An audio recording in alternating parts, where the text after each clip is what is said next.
சிதம்பரம் அருகே வயலுக்கு தண்ணீர் பாய்ச்ச சென்ற விவசாயி அருந்து கிடந்த மின்கம்பியில் கால் வைத்ததால் மின்சாரம் பாய்ந்து பரிதாபமாக உயிரிழந்திருக்கிறார்.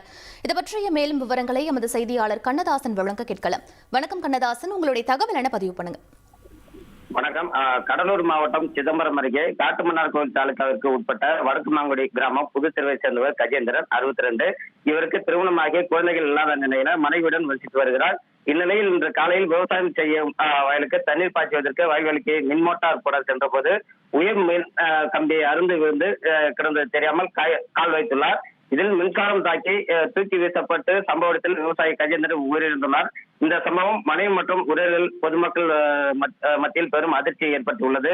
மாதாந்திர பணிக்காக மின்சாரம் நிறுத்தப்பட்டு பணிகள் நடைபெற்று வரும் நிலையில் உரிய முறையில் மின்வாரிய ஊழியர்கள் அதிகாரிகள் அலட்சியத்தோடு பணிகளை சரியாக செய்யலாம். தற்போது இந்த விவசாயி உயிரிழந்ததாக கிராம மக்கள் உறவினர்கள் குற்றம் சாட்டியுள்ளனர். உயிரிழந்த விவசாயிக்கு உரிய நிவாரணம் அரசு வழங்க வேண்டும் எனவும் கோரிக்கை வைத்துள்ளனர். மேலும் சம்பவம் பற்றி தகவல் அறிந்த அண்ணாமலை நகர் போலீசார் விரைந்து சென்று விவசாயி கஜேந்திரன் உடலை மீட்டு உடற்கூறு ஆய்வுக்காக சிதம்பரம் அரசு காமராஜர் மருத்துவமனைக்கு அனுப்பி வைத்து விசாரணை மேற்கொண்டு வருகின்றனர்.